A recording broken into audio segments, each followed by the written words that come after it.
Have you ever wondered why your pain doesn't go away no matter how hard you try to stay positive, pray, or change your life? Do you ever feel like you're stuck in a loop, making progress only to fall back again and again into the same old patterns?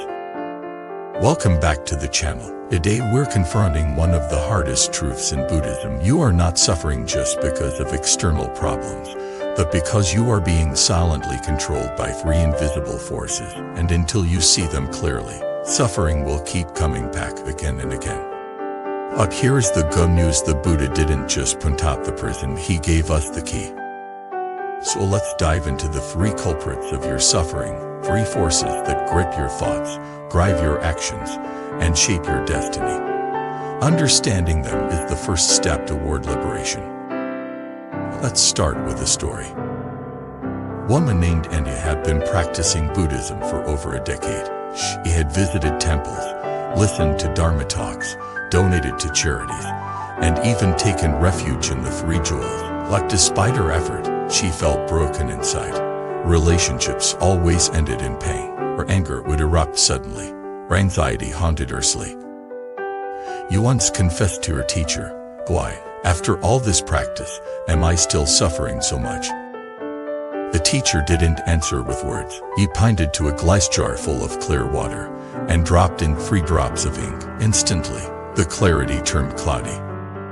"These," he said, "are the 3 poisons that live inside you. Until you remove them, everything you touch will carry their taste, even your spirituality." So what are these 3 poisons? Craving, aversion, ignorance. Let's take a closer look. 1. Craving, also called attachment, desire, or greed. Craving is the constant I want. It's the hunger for more life, more money, more attention, more control. It whispers, "I'll be happy once," and keeps you chasing things outside yourself. Craving isn't just about luxury. It's subtle. It's in the way you expect others to treat you. It's in the way you cling to identities. Being the good person, the smart one, the strong one. It's even in your spiritual journey, wanting faster progress, deeper insight, more peace. But here's the catch: every time you get what you crave, the mind just shifts the goal. Craving never ends, only morphs. And it's exhausting.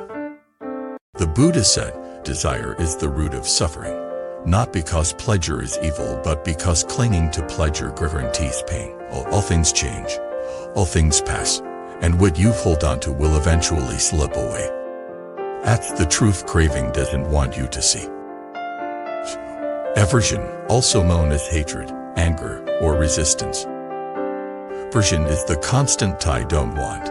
It's the fight against discomfort, against people who upset you, against outcomes you didn't choose. It shows up as rage at being misunderstood, as bitterness over betrayal, and subtle judgments against those who trigger you, as the tightness in your chest when life doesn't go your way. Aversion doesn't always look violent. Sometimes it hides behind sarcasm, coldness, or avoidance, but it's still poison, and it keeps your heart closed. Think of aversion like a clenched fist. It blocks the natural flow of life, and it resists reality, and in doing so, it creates inner war. You might think, "But I have a right to be angry." Yes, but does your anger bring peace? You may feel justified in your resentment, but how long do you want to carry it? Year and years, lifetime. The Buddha didn't say never feel anger. He said, "I don't let it become to you." Because the longer you grip aversion, the more it grips you. 3. Ignorance, the most dangerous of all. Ignorance isn't stupidity. It's a fundamental misunderstanding of reality. It's believing that the self is fixed, that pleasure will last, that you can control the world through force. It's thinking, "I am this body, this emotion is who I am, and this situation defines me." Ignorance is the lines through which you see everything, tainted by delusion. It convinces you that happiness lies in external things, that if you just fix your job, your partner, your weight, your status, then peace will come. But peace doesn't come from rearranging the world. It comes from seeing it clearly. And the clearest truth is this: Everything is impermanent. Me, your thoughts, your pain, all of it. When you see this, not just intellectually, but directly, suffering begins to unravel. So, what does all this mean for your life? It means that no matter how hard you work on the outside, unless you address these 3 poisons, the suffering will return. You can chant, meditate, do charity work, but if craving, aversion, and ignorance remain in your mind, your actions will be tainted. That's why some spiritual people still behave with arrogance. That's why some generous people still carry deep resentment. That's why some peaceful-looking people explode when challenged. Because the poison is inside. And this is crucial, there is an antidote. Buddhism doesn't just identify the problem, it gives the solution. The antidote to craving is generosity and contentment. Learn to give, and not just things, but attention, praise, space. Practice being satisfied with enough. Find joy in simplicity. The antidote to aversion is loving kindness, not fake smiles or forced forgiveness, but the willingness to see the humanity in those you dislike. Start with yourself. Soften the hardness, relax the grudge.